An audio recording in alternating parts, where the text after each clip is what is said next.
పిల్లలకు కూడా తల్లిదండ్రులు పరోక్షంగానే చేయాలండి. పరోక్షంగానే పిల్లల యొక్క పట్టించుకోవాలి.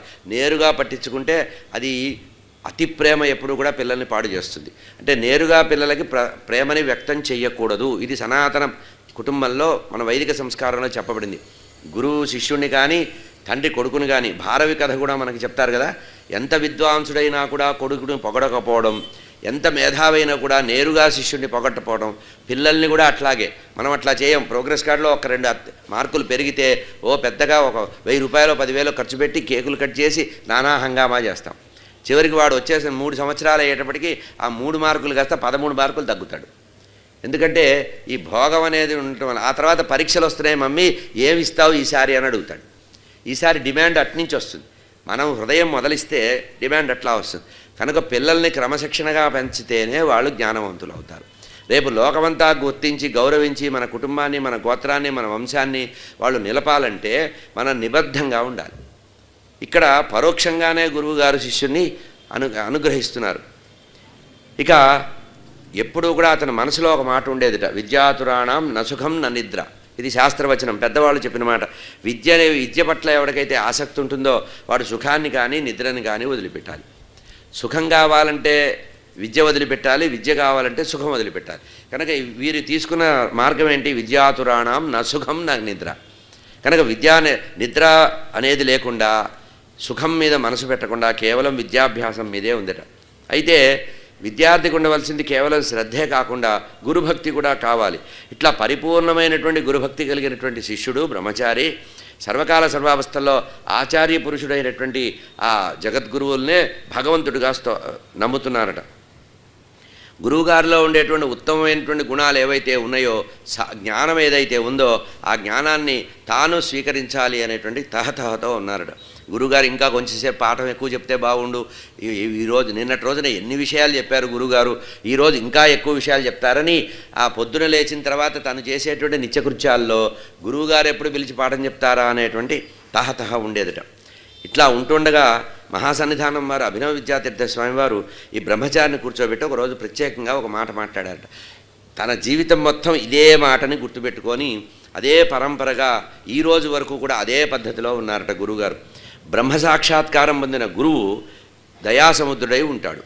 కేవలము శిష్యుల పట్లే కాక సర్వభూతాల పట్ల కూడా గురువు దయాసముద్రుడై ఉంటాడు. అంటే ఏమిటంటే భవిష్యత్తులో నువ్వు కూడా జగద్గురువు అవుతావు, నీలో ఈ లక్షణాలు ఉండాలన్నట్టు పరోక్షంగా చెప్పడం.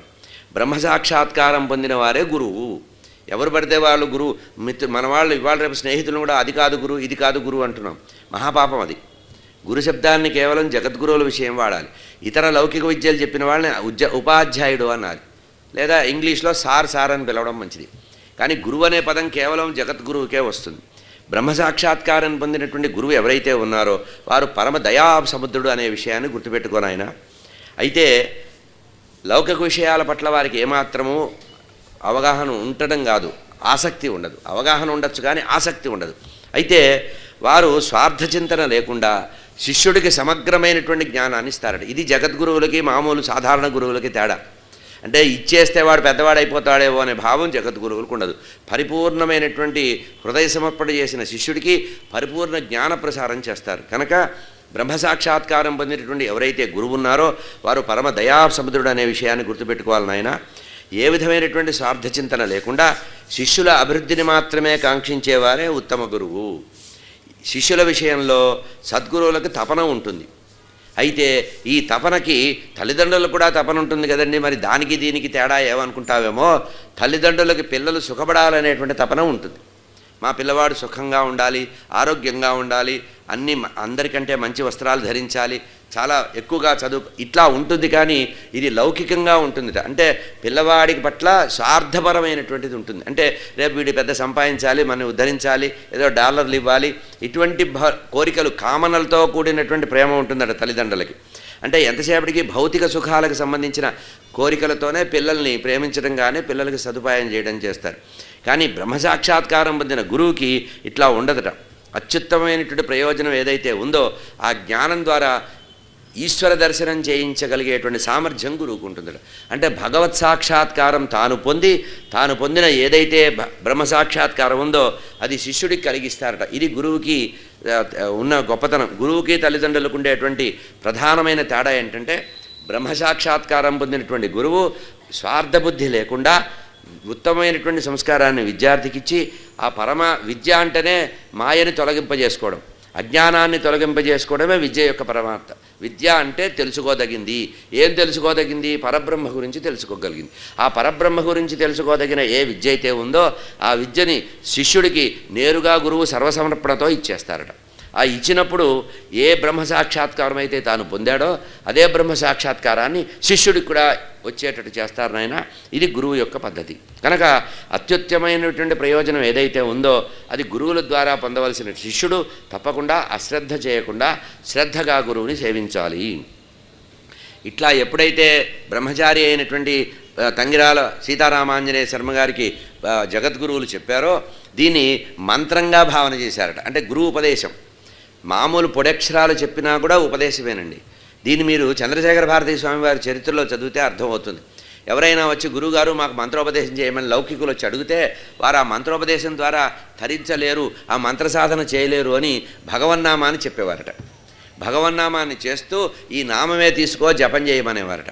ఆ జపం అంటే గురువు మన యొక్క యోగ్యత, మన స్థాయి, మన సాధనకి సంబంధించినటువంటి తీవ్రతని ఆలోచించి మనం ఏ రకంగా సాధన చేయగలమో అదే ఉపదేశిస్తారు. అట్లా ఈ గురువుగారు చెప్పినటువంటి ఈ మాటల్ని మహామంత్రంగా భావన చేశారట బ్రహ్మచారి. చేసి ఆ రోజు నుంచి ప్రియ శిష్యుడిగా అత్యధికమైనటువంటి వాత్సల్యం గురువుగారి దగ్గర నుంచి పొందుతూ స్పష్టంగా ప్రతిరోజు కూడా గురుని సేవించేవారట. అయితే ఒక రోజున అనుకోకుండా జరిగిన సంఘటన చెప్తున్నారు. మళ్ళీ జీవితంలో అటువంటి సంఘటన చేయలేదట. అంటే ఉత్తమ శిష్యుడికి ఉండేటువంటి లక్షణాల్లో ఆ రోజు ప్రదోష వ్రతం అనేది చేస్తాం మామూలుగా. అంటే త్రయోదశికి సంబంధించి సంధ్యా సమయంలో జరిగేటువంటి సూర్యాస్తమయానికి ముందు 1 గంట ముందు జరిగే సమయాన్ని ప్రదోషం అంటారు. ఆ ప్రదోష సమయంలో ఈ బ్రహ్మచారిగా ఉండేటువంటి సీతారామాంజనేయ శర్మ గారు అనుకోకుండా తుంగా నదిని దాటి అక్కడ శక్తి గణపతి ఉంది కదా, ఆ శక్తి గణపతి తోరణ గతకు వెళ్ళి నమస్కరించి, ఎందుకంటే విద్యాభ్యాసం చేస్తున్నారు కనుక ఆ శక్తి గణపతి ద్వారా ఇంకా తీవ్రంగా సాధన చేసేటువంటి శక్తి రావాలని ఆ శక్తి గణపతి యొక్క ఆరాధన చేద్దామని వెళ్ళి నమస్కారం పెట్టుకుందామని తుంగా నది దాటి వెళ్ళారట. వెళ్ళి మళ్ళీ వచ్చి స్నానం చేసేసి సాయంత్రం పూట గురువుగారు 8:30కి చంద్రమౌళీశ్వర ఆరాధన చేస్తారు కదా, ఆ చంద్రమౌళీశ్వర ఆరాధనలో కూర్చున్నారట. ఈ బ్రహ్మచారికి రోజు నియమం ఏంటి? గురువుగారు చేస్తున్నటువంటి చంద్రమౌళీశ్వర ఆరాధనలో మంత్రపఠనం చేయడం. వీరు ఎదురుగా కూర్చొని రుద్ర నమక చమకాలు, శ్రీ సూక్తము, పురుష సూక్తము అవి వేదంలో కొంత భాగం చదవడం. ఇది రోజు ఉండే విషయమే. అయితే గురువుగారు స్నానం చేసి సాయంత్రం అనుష్ఠానం చేసుకొని దేవతార్చనకు వచ్చారు, చంద్రమౌళీశ్వర ఆరాధనకి వచ్చారట. వచ్చేటప్పటికి ఇతను వినయంగా కూర్చున్నారట. కూర్చునేటప్పటికీ పిలిచారట, శిష్యుని పిలిచిన, ఆయన ఈరోజు నువ్వు నది దాటి వెళ్ళావా అని అడిగారట. ఎవరూ చెప్పవలసిన అవసరం లేదు. గురువుగారికి ఉండేటువంటి ఆ శక్తి అంటే శిష్యుడి పట్ల మనస్సుని సమర్పించి తన మనస్సులో శిష్యుడు సర్వకాల సర్వావస్థల్లో ఉన్నారు. ఆయన ఈరోజు నది దాటి వెళ్ళావా అంటే గురువుగారు వెళ్ళాను, ఈరోజు వెళ్ళి శక్తి గణపతిని నమస్కరించి వచ్చానని చెప్పారట. అప్పుడు వెంటనే గురువుగారు అన్నారట, ఇప్పటి నుంచి నువ్వు నది దాటకూడదు, విద్యాభ్యాసం చేసే సమయంలో నువ్వు నా దగ్గరే ఉండాలి, నా ఆజ్ఞాబద్ధుడవై ఉండాలి. అంతేకాదు ఒక విషయం గుర్తుపెట్టుకో, నిన్ను నేను కంట కనిపెట్టుంటున్నాను.